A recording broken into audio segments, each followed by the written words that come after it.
Bonjour à tous et merci de nous retrouver dans le 7-8 loisirs, vos idées sorties dans le département. On commence tout de suite avec le sommaire de ce numéro. Le Centre Alfred de Vigny fait sa rentrée 2017 en musique. Les Pétillantes, un groupe de 4 pianistes, se produira samedi soir. Nous recevrons la coordinatrice du centre pour nous en parler. La danse urbaine s'invite au prisme d'Elancourt, danse des guerriers de la ville. Une exposition sur le hip-hop, ludique et interactive, reportage à suivre. Enfin, dans notre rendez-vous junior, il sera question de légumes avec Mélanie Poquet. Elle nous présentera le jeu de société Top Chrono créé par une habitante de Bois d'Arcy. Et on commence par du sport avec un match important ce week-end, le premier de l'année 2017 pour le rugby club de Versailles. Pour cette 10e journée du championnat Île-de-France Honneur, les seniors affronteront Mantes-Limay au stade Porchefontaine. Un match qui s'annonce serré, les précisions du président du club. C'est un début de reprise qui est très important puisque finalement Versailles, qui est 4e aujourd'hui, rencontre ce dimanche Mantes-Limay qui est premier ex-aequo et le dimanche d'après il rencontre Bagneux qui est l'autre premier ex-aequo. L'enjeu est capital et ça va se jouer au mental. Une idée de sortie théâtre à Maurepas depuis le début du mois de janvier. Chaque samedi, le public est invité à découvrir les troupes amateurs locales. Ce samedi, c'est la troupe du Crâne qui sera sur la scène de l'espace Albert Camus. Les comédiens présenteront des contes pour les petits et les grands enfants, La Belle et la Bête, Le Petit Chaperon Rouge et le théâtre d'Arlequin. On écoute la metteuse en scène au micro de Mélanie Poquet. C'est la première fois que je touche au conte et c'est un enchantement vraiment d'aborder des... Il n'y a pas de théâtre bâtard, tout est beau à monter, il faut un peu d'imaginaire, puis garder un petit peu une âme d'enfant surtout, je crois. Tire, tire, tire la chevillette, tire la bobinette, chéra. J'ai préparé une galette pour ta grand-mère et j'aimerais que tu la lui apportes avec ce petit pot de beurre.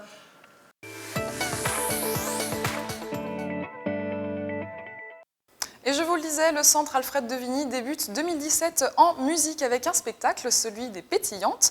Céline Sylvia Vicence nous a rejoint en plateau. Elle est la coordinatrice du centre. Bonjour Céline. Camille. Alors un mot sur ce spectacle qui a lieu samedi soir à 20h30, un concert-spectacle plus précisément. Qui sont les Pétillantes? Alors les Pétillantes, elles sont 4. Donc il y a Laure Coignard, Isabelle Lévesque, Nathalie Frey, et j'oublie personne, Caroline Carbellec, Elbacha. Elles ont 2 invités, parce que c'est un nouveau spectacle en fait. Chaque fois, les Pétillantes revoient les classiques bien sûr, mais introduisent du théâtre et un humour assez décapant. Donc vous verrez samedi si vous venez nous voir. Et donc ce sont des pianistes en fait, elles sont 4, donc elles mêlent le piano à 4 mains et à 8 mains en fait. Tout à fait, elles jouent donc des morceaux de boléro, de Ravel, du classique complètement, et elles partent un petit peu déjantées sur des scénettes, sur un morceau. Elles vont faire une interprétation et c'est assez surprenant et très intéressant. Alors, cette année, comme je disais, elles ont invité donc une chanteuse de musique du monde qui va présenter un instrument magique. J'ai entendu les répètes, c'est le nickel airpa, c'est un instrument norvégien. Donc c'est vraiment particulier. Et un percussionniste et guitariste qui s'appelle Jean-Marie Demke. Et pour la chanteuse de musique du monde, c'est Cathy Grangeli. Donc ils vont participer au spectacle, agrémenter et donner une autre tonalité par rapport à ce qu'on connaissait des Pétillantes, puisqu'elles commencent un petit peu à tourner dans les environs. Alors je suis désolée, je vous ai coupé, mais en fait je voulais rebondir sur ce que vous disiez, le fait que c'est un spectacle qui mêle humour et piano. Je pense que le mieux en fait pour s'en rendre compte, c'est tout simplement de regarder. Je vous propose de voir un extrait, on se retrouve tout de suite après.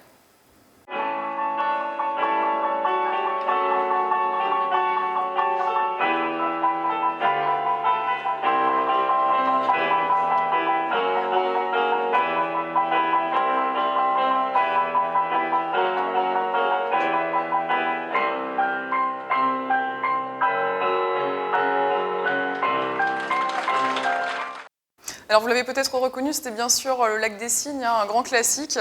Alors comment est-ce que vous avez connu les Pétillantes et pourquoi avoir voulu les inviter ce samedi? Alors, elles ont déjà joué plusieurs fois chez nous. Elles ont participé aussi à des formats où on faisait des dégustations et du spectacle classique, c'est-à-dire elles mettaient en scène un son, une tonalité et une dégustation. Donc, elles sont très dans l'impro aussi, c'est très intéressant leur travail.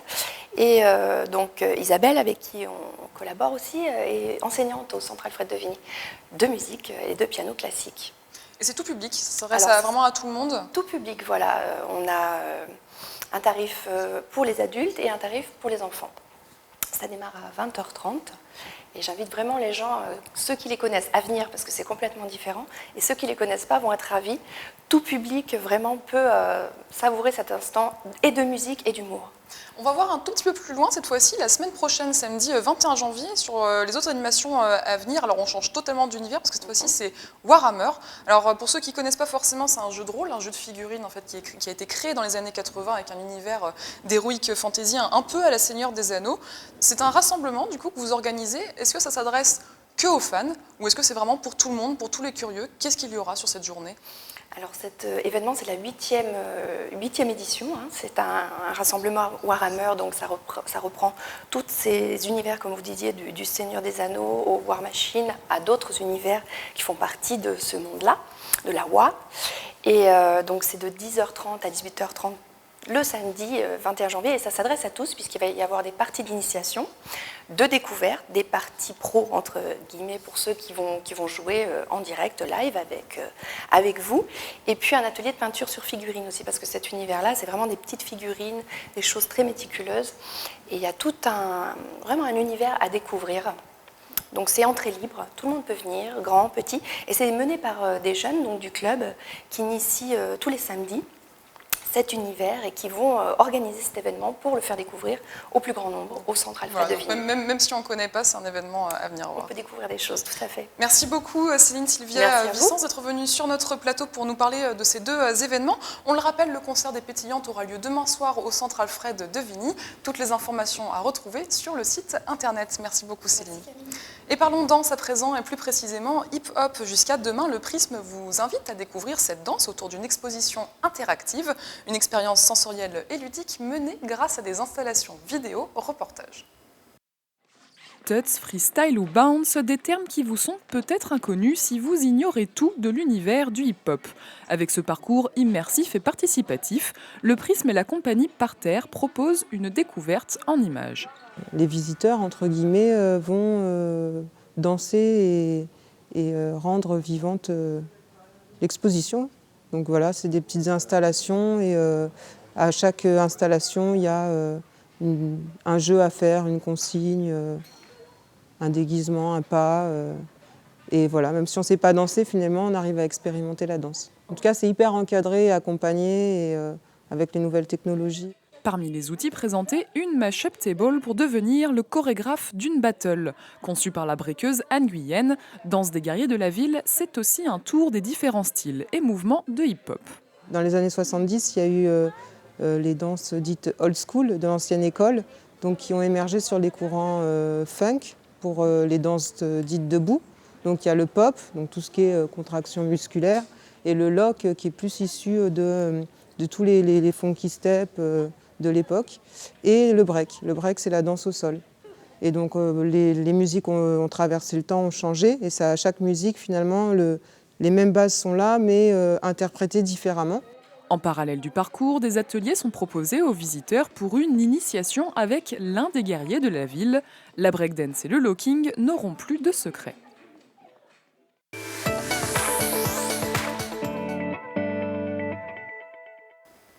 Et on retrouve Mélanie Poquet pour notre rendez-vous junior. Bonjour Mélanie, vous allez nous parler d'un jeu de société. C'est ça, un jeu de société, un jeu imaginé et conçu pas très loin de Saint-Quentin en Yvelines. Émilie Thomas, la créatrice, vit à Bois d'Arcy. Alors, le jeu s'appelle Top Chrono. C'est un jeu de plateau type jeu de loi pour se rendre plus compte. Les joueurs sont des petites taupes qui cherchent à manger correctement et surtout à voler la récolte dans le potager de Monsieur Topinambour. Et je vous propose d'écouter la créatrice. L'idée est venue, en fait, donc je suis infirmière de profession et je travaillais en service de pédiatrie, en service de rééducation, et je prenais en charge des enfants en surcharge pondérale. Et l'idée est née à partir de cette expérience professionnelle où j'avais noté effectivement une méconnaissance des enfants concernant l'alimentation en général et concernant les légumes en particulier. Alors comment est-ce qu'on y joue, Mélanie? Quelles sont les règles? Alors, les règles d'abord, ça se joue de 2 à 6 joueurs. Vous êtes donc des petits taupes, je le disais, et vous choisissez 3 légumes à voler parmi tous ceux proposés. Vous lancez le dé et bien sûr vous avancez du nombre de cases demandées. Comme chaque jeu, il y a des petites cases particulières, des passe-ton-tour, des cases-chance et des petites questions pour progresser. D'ailleurs, je voudrais vous faire un petit test, Camille, on va en profiter. Alors, première question, à défaut de canne à sucre, on peut fabriquer du sucre avec du potiron, de la betterave ou du navet? Ça va, non, de la betterave, normalement j'ai bon. C'est ça, vous pourriez avancer d'une case. Deuxième question, là c'est un peu plus dur. Laquelle de ces personnes a réellement existé? Le comte d'Artichaut, le baron d'Oignon ou la reine d'Asperges? Ah oui, ça c'est déjà plus un piège quand même. Hein.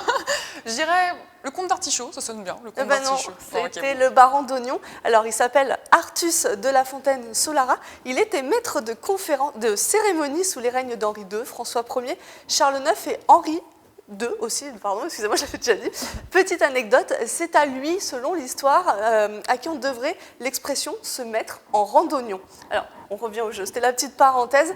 Celui qui gagne la partie, c'est celui qui a réussi à voler ces 3 légumes choisis au début du jeu. Alors, il faut savoir qu'une partie dure entre 15 et 20 minutes, et Émilie nous explique cette fois à qui il s'adresse. Je l'adresse aux enfants à partir de 5 ans, en tout cas pour tout ce qui est de la reconnaissance des légumes. Il y a un système aussi de questions. Le jeu comprend 275 cartes questions-réponses avec des niveaux différents, justement pour permettre de faire jouer les plus petits avec des questions plus simples, plus basiques. Alors peut-être une idée pour occuper nos petits poussins ce week-end. Où peut-on trouver ce jeu, Mélanie? Il y a plusieurs moyens. Le site internet qui va s'afficher en bas de l'écran. Là, vous allez dans la catégorie Contact. Et sur le site, vous pouvez aussi retrouver toutes les adresses des points de vente. Il y en a 6 dans les Yvelines et un peu partout en France. Et il faut savoir que Top Chrono, il coûte 29,90 €. Merci beaucoup Mélanie Poquet pour cette découverte, peut-être un moyen de faire aimer facilement les légumes aux enfants aussi, on ne sait jamais. En tout cas, on passe maintenant à notre agenda, les rendez-vous à ne pas manquer.